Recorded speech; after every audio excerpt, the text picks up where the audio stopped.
नमस्कार दोस्तों, आप सभी का बहुत बहुत स्वागत है। आज के वीडियो में मैं आपसे गर्मियों में गुलाब की केयर को हम कैसे करेंगे वही शेयर करूंगी। अभी इन दिनों में क्या है कि काफ़ी ज़्यादा गर्मी हो गई है, टेम्परेचर बहुत ज़्यादा हो गया है। यानी कि अब मई जून ये 2 महीने जो होते हैं हमारे प्लांट्स के लिए बहुत ही मुश्किल भरे होते हैं। तो अगर हम इसमें थोड़ी बहुत भी केयर वगैरह करते हैं तो हमारे प्लांट बच जाते हैं। नहीं तो अगर एक बार इन पर गर्मी की मार पड़ गई तो इनको बचाना मुश्किल हो जाता है। तो छोटी छोटी सी सिंपल सिंपल जो टिप्स होती है उनको अगर हम ध्यान में रखते हैं तो हमारे प्लांट हरे भरे रहते हैं और हमेशा के लिए बचे हुए रहते हैं। अभी इन दिनों में देखिए ज़्यादा फ्लावरिंग वगैरह हमें अब प्लांट पे नहीं मिलेगी। यानी कि गुलाब जो होता है सर्दियों में ही ज़्यादा हमें फूल देता है। बस अब कुछ ही फूल है जो खिले हुए हैं, बाकी इस पर अभी कोई कलियां वगैरह नहीं है।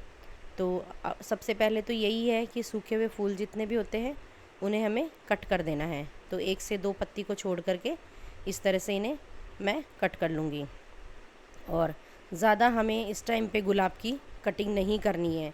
यानी कि बस सूखे हुए फूल होते हैं या फिर कोई कली वगैरह मुरझाई हुई होती है उनको ही हमें कट करना है। और अगर कोई पत्ती पीली वगैरह दिखाई देती है तो उसको हाथों से हटा देना है। तो ये काम हमें सबसे पहले करना है। अब गुलाब जो है अभी इस टाइम पे फ्लावरिंग कम करेंगे। देसी गुलाब में तो फिर भी 1-2 फूल आते रहेंगे, लेकिन बाकी जो गुलाब है उन पे फूल कम ही आएंगे। तो ये जो है अब गर्मी का टाइम है, इसमें हमें थोड़ी सी इसकी स्पेशल केयर करनी पड़ेगी। अब इस तरह से देखिए जितनी भी पीली पत्ती वगैरह है उन्हें हम हाथ से हटा सकते हैं और ज़्यादा हमें कैंची वगैरह इस पर नहीं चलानी है। और पत्तियों वगैरह पे चेक कर लीजिए कोई मिलीबग्स वगैरह नहीं हो, नहीं तो फंजीसाइड का स्प्रे कर सकते हैं। अभी मैंने कुछ दिन पहले ही इस पर स्प्रे वगैरह किया था, तो अभी कुछ तो मेरे प्लांट ठीक है, बाकी ऐसा कुछ मुझे लग नहीं रहा है। और गर्मी की वजह से प्लांट की जो है पत्तियाँ मुड़ जाती हैं और पत्ते पीले होकर के गिरने लगते हैं अगर पानी की भी कमी हो जाती है। तो सबसे पहले तो स्पेशली हमें गुलाब में जो है पानी का ध्यान रखना है कि हमें इसे किस तरह से पानी देना है। गुलाब वैसे तो धूप वाला प्लांट रहता है, लेकिन जो अब ये मई जून की धूप होती है ये इसके लिए बहुत ही हार्ड रहती है। यानी कि धूप देनी है, लेकिन सुबह मॉर्निंग वाली और शाम वाली, दोपहर की धूप से इसे बिल्कुल ही हमें बचाना है। अगर आपका प्लांट प्लास्टिक के गमले में लगा है तो फिर उसको आपको ग्रीन नेट के नीचे शिफ्ट करना पड़ेगा, क्योंकि जो प्लास्टिक के गमले होते हैं बहुत ज़्यादा गर्म हो जाते हैं और उससे हमारी जड़ों को भी नुकसान पहुंचता है।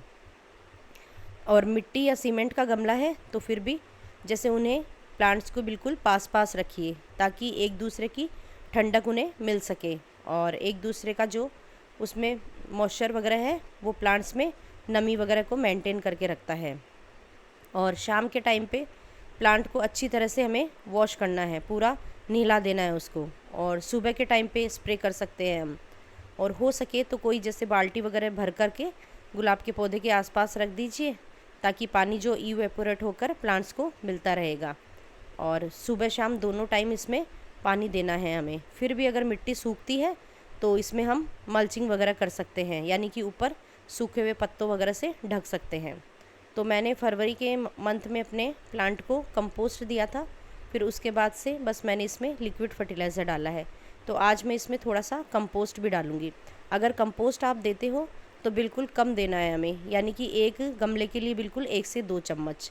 और ज़्यादा हमें अभी गर्मी के टाइम पे कंपोस्ट नहीं डालना है, क्योंकि गुलाब जो है हमारा ग्रोथ तो करता ही है, ये फ्लावरिंग प्लांट है तो इसे हमें कंपोस्ट तो डालनी रहती है। और एक ही हैवी फीडर प्लांट भी है। तो इसके लिए जो मैंने ली है ये है वर्मी कंपोस्ट और कोकोपीट और थोड़ा सा नीम खली पाउडर। कोकोपीट मैंने इसमें ज़्यादा रखा है और वर्मी कंपोस्ट बिल्कुल एक गमले के हिसाब से 1 चम्मच डाला है। तो ऐसे करके वर्मी कंपोस्ट कम लिया है और कोकोपीट ज़्यादा लिया है, ताकि प्लांट को हमारे मॉइस्चर मिले और जो प्लांट में है ठंडक भी बनी रहे और वो पानी को होल्ड करने की उसमें कैपेसिटी भी ज़्यादा रहे। तो इस तरह का जो है मैं ये कंपोस्ट बनाकर अपने प्लांट में डालूँगी ताकि प्लांट्स को थोड़ा न्यूट्रिशन भी मिलता रहे। और इसके बाद 15-15 दिन के अंतर पर हम इसमें लिक्विड फर्टिलाइज़र डाल सकते हैं। जैसे इन दिनों में बनाना पील फर्टिलाइज़र अच्छा है और सब्जियों के छिलकों का फर्टिलाइज़र है वो दे सकते हैं जो कि ठंडा रहता है। और मस्टर्ड केक देना चाहते हैं तो उसमें 10 से 12 गुना पानी ज़्यादा मिक्स करके डालना है हमें।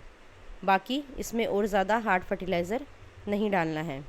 और कोशिश कीजिए कि प्लांट को, जैसे प्लांट अगर आपका छत पे रखा हुआ है तो नीचे की ज़मीन जो है वो भी गर्म हो जाती है, तो प्लांट को या तो किसी बोरी वगैरह पे रख दीजिए या इसके नीचे ट्रे वगैरह लगा दीजिए, ताकि नीचे पानी अगर ट्रे में रहेगा तो प्लांट को ठंडक मिलती रहेगी। और कोई बोरी वगैरह होती है उसको गीला करके उस पे प्लांट को रख सकते हैं ताकि वो ज़्यादा गर्म ना हो। तो इस तरह से हम इसको गर्मी से भी बचा सकते हैं। और स्प्रे ज़रूर कीजिए सुबह शाम पत्तियों पर।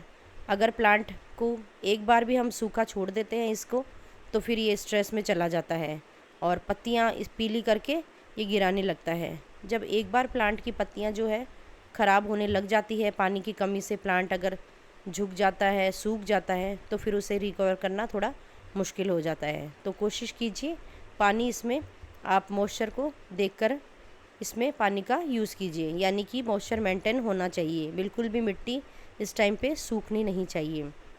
और किसी भी जैसे सूखे हुए पत्तों से या फिर छोटे छोटे ईंट के टुकड़ों वगैरह से इसकी मल्चिंग कर सकते हैं, ताकि जो डायरेक्ट सनलाइट है वो प्लांट को ना मिले। और अगर दोपहर वाली धूप, तेज़ धूप में रखा है तो उसे ग्रीन नेट के नीचे शिफ्ट कर दे, तो इससे हमारा प्लांट जो है बचा रहेगा। और पानी का बस स्पेशली इसमें पानी का ही हमें ध्यान रखना है, ज़्यादा पानी भी हमें इसमें नहीं डालना है। अगर ज़्यादा पानी भी हो जाता है तो जड़ें गल जाती है। तो फ्रेंड्स, यही था मेरा आज का छोटा सा वीडियो। अगर अच्छा लगा है तो इसे लाइक करें, शेयर करें, चैनल पर नए हैं तो सब्सक्राइब करें।